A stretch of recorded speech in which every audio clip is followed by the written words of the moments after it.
ఖచ్చితంగా ఇక ఎన్నో విషయాలు నా పట్ల దేవుడు చాలా కార్యాలు చేసిండు. ఒక్కడు కాదు, రెండు కాదు.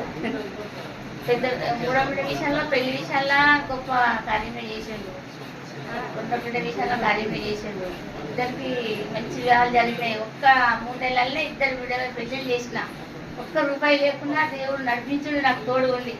నాకు ఎవ్వరు సాయం కాలేదు, కానీ దేవుడే ఉన్నాడు. నాకు దేవుడు ఉండి అయ్యా ప్రార్థన వల్ల కూడా నాకు ఎంతో గొప్ప కార్యాలు జరిగినాయి. ఇలా 3 నెలల్లో ఇద్దరు బిడ్డలు పెళ్లి చేసినా వాళ్ళని పట్టుకొని వచ్చినాక అయ్యా అన్నాడు, వీళ్ళిద్దరికి సంతానం అవుతుంది, ఇద్దరికి కొడుకులే పుడతారు అన్నాడు. అదేవిధంగా ఆ నెల అదే పోయింది. ఇద్దరు బిడ్డలో కొడుకులే పుట్టిండు. దేవునికి వందనాలు, అయ్యగారికి వందనాలు. తల్లుల పిల్లలు కూడా మంచిగా ఉన్నారు.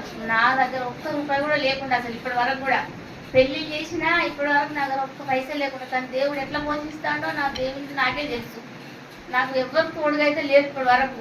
ఇద్దరు బిడ్డలు కాన్పులు ఎల్లదీసిండు దేవుడు, పెళ్లి ఎల్లదీసిండు, శ్రీమంతాలు ఎల్లదీసిండు, ఇరువేకలు కూడా ఎల్లదీసిండు దేవుడే. అని నాకు తోడుగుండి ఎంత గొప్ప కార్యం అంటే అది చెప్పలేను నేను. నిజంగా ఎంత నౌకరులు కూడా అవి చేయలేరు. కానీ దేవుడు నా పట్ల ఉండి, నా భర్త కూడా నాకు తోడు ఉండడు. ఆయన హాస్టల్లో ఉంటాడు, ఏడు పట్టించుకోడు ఆయన. అయితే నాకు అన్నదమ్ములు ఎవరు తోడు ఉండరు. కొడుకు లేరు, 4 ఆడపిల్లగానిలే. ఆ 4 ఆడపిల్లగాళ్ళకు మంచి అల్లుడు దొరికిండ్లు, 4 మన్మలు వచ్చిండ్లు. దేవుడు తోడు అన్ని కార్యాలు చేస్తాడు. దేవుని మీదనే నేను ఏదైనా భారం ఎంచుకుంటాను. ఏ సమస్య వచ్చినా దేవునికే నేను భారం పెట్టుకుంటాయ్యా. ఈ చిత్తం తండ్రి అంట ప్రార్థన చేసుకుంటా, అయ్యకు మొరపెట్టుకుంటా. అయ్యా మరి నాకు అవసరం వచ్చిందంటే నువ్వేం బాధపడకురా అంటాడు అయ్యా. అయితే ప్రతి విషయంలో అయ్యా ప్రార్థన నాకు ఎంతో సహాయం అవుతుంది.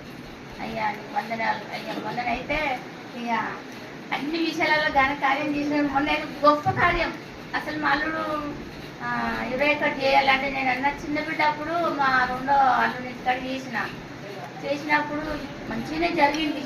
ఇంకా మొన్న కూడా నేను అక్కడనే చేద్దామయ్యా అంటే నాకు డబ్బులే లేవట. ఆయన ఏమన్నాడు, నేను 100 మంది తీసుకొస్తా, నువ్వు చేయాలన్నాడు. ఏందయ్యా నా పరిస్థితి చూసి కూడా నువ్వు 100 మందిని అంటావు, సరే తీసుకురా, నాకు దేవుడు ఉన్నాడు అదే మాట అన్నా. అప్పటి వరకు నాకు పైసలు లేవు అసలే.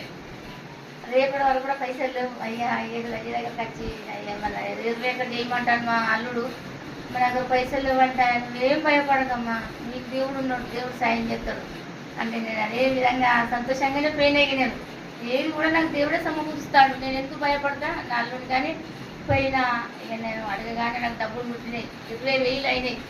ఇక భోజనాల ఖర్చు నేను పెట్టుకున్నా. ఆయన నాకు తెలియకుండానే ఫంక్షన్ హాల్ పెట్టుకున్నాడు, ఏసీ ఫంక్షన్ హాల్ పెట్టుకున్నాడు ఆయన పోయి. రేపటి వరకు నాకు చెప్పలేదు ఫంక్షన్ హాల్ అని. మా రెండో బిడ్డ ఇంటికడే